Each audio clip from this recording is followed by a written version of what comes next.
Hello and welcome to this video about Maker, and this allows you to copy or at least take some inspiration from another websites and use this as a reference for your own style.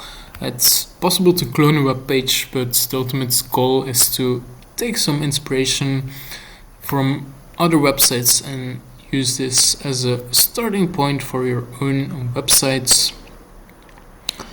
So it allows you to actually import Figma files and work on them and also export them.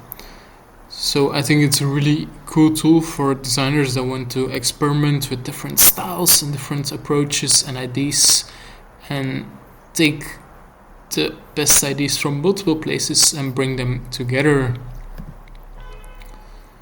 So I think this is still a limited beta, so you have to join the waitlist, but I think it looks really promising.